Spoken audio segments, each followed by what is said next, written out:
Hi everyone, welcome back to our channel.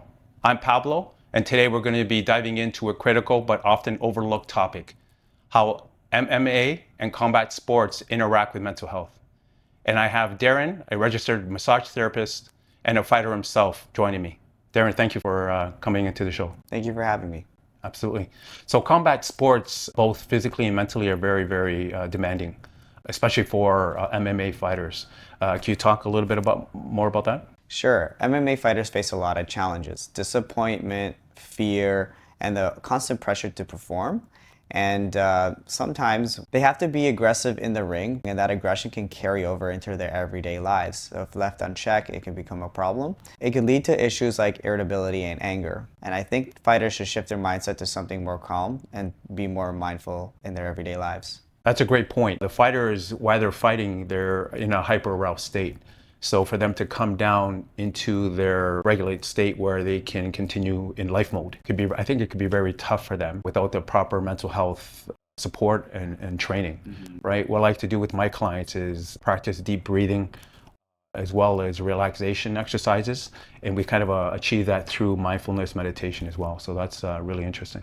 Exactly. So fighters use mindfulness techniques to help boost their confidence.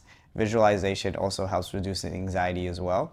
And these are also important to help what comes after the fight, whether it's dealing with a loss or injury as well. Repeated head trauma can also lead to traumatic brain injury, which can cause problems with memory and impulse control, as well as manifesting into more unregulated emotions. And I think over time, it could also cause problems with mood swings, anxiety, depression. So there are huge problems, especially with concussions. You may not see things right away, but it can actually affect the fighter's life over time, and it can affect their daily life. We all see retired fighters that they struggle mentally and maybe get aggressive in nature, but I think this is something that we all need to be aware of and to pay more focused attention on it. Yeah, it's a sobering reality. I think we often focus on the physical fighting part, the broken bones, bruises, cuts, but we kind of overlook the mental part, the brain, where it takes a hit too as well, right? And long term, suffers severe damage. People who suffer from TBI often struggle with irritability, anger issues, emotional instability, and it can affect their relationships, decision making, and their mental health. Absolutely. Prevention is key. I think fighters, coaches, and other personal trainers, they need to be aware of these things and take the right safety measures. This means good equipment, good safety protocols, and safety measures, and allowing time to heal. So it's about the long game rather than the one fight. It's about staying healthy in the long term, not just going through the one fight. Which makes mental health support even more critical through the fighter's career, during and after, I think. And I think it's really important that they notice the early signs of TBI, and their teams are also, aware of those early signs and try to seek kind of that professional help. And fighters need to know that taking time to recover is good to protect their brain, which is more important than kind of pushing through injuries or for the sake of the competition, I think. How can coaches and trainers better support the mental health of their fighters? I think coaches should create an environment where mental health is prioritized, whether it be through having an open conversation with the fighter's mental health, so that way they can be transparent with each other. I think having access to mental health professionals such as sports psychologists can also help as well. It's also important to add psychological training as part of the routine, so that way it's more regulated. And of course, being mindful of the signs that the fighter may be struggling with, whether it be mood swings, change of behavior, anger issues. When you're aware of this, I think this is very critical. So fighters watching, I would say it's okay to acknowledge when you're struggling. Seeking help is not a sign of weakness. I think it's a sign of strength. And I think also maintaining your training that involves both physically and mental preparation is very important as well, because the mental health is also just as important as the physical. And again, also having a support team with you is very important as well. And for fighters watching, again, don't hesitate to get help. Before we wrap up, something making the headlines is the Tyson fight.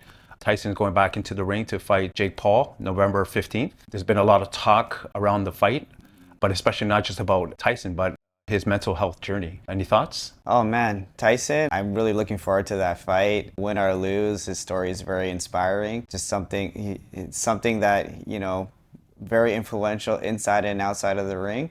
As you know, we're talking more so on the outside part. Man, he's definitely came a long way from his mental growth. I feel like he's been very open about his addictions and fighting his demons, and how he overcame that a lot with like meditation and mindfulness. Definitely with that, he's been able to recover and heal from his traumas and from his aggressive natures and his iconic interviews. And now he seems a lot more chill, a lot more wise. And I think this fight is not just something about him getting in the ring. I think his return back to the ring is something that's not just about a paycheck, but something more how he can show the world how he's grown mentally. Exactly. It's fascinating because Tyson in his early career was fought more of aggression.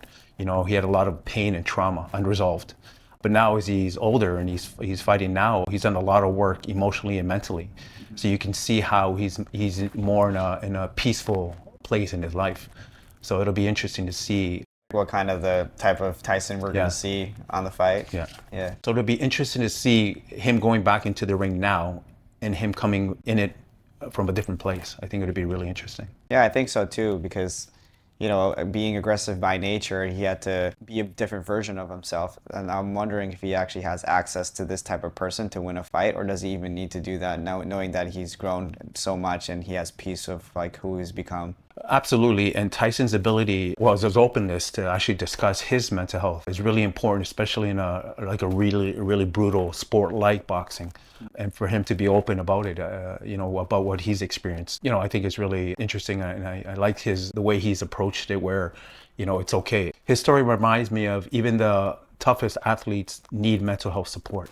Absolutely, because Mike Tyson's story is just a testament to how strength is shown by focusing on your mental health and not just focusing on raw power. It'll be interesting to see how the fight plays out, not only the physical content, but how it represents for Tyson's mental and emotional health. So we're kind of looking forward to it. And for me, no matter what the outcome, his evolution, where he was and where he is now is inspiring. It really is. Tyson's story is very inspirational, and I feel that it just gives hope for fighters that are struggling with mental health, and encouraging all of the fighters to be open about it and know that there is support out there, and it's never too late to start. Well said, Darren. And to everyone watching, whether you're an athlete or not, I think Tyson's story is a powerful reminder of how important mental health is. If you're struggling, reach out for support, just like Mike Tyson did. And remember, your mental health is just as important as your physical health. Thanks, Darren. And thank you everyone for watching, and we'll see you next time.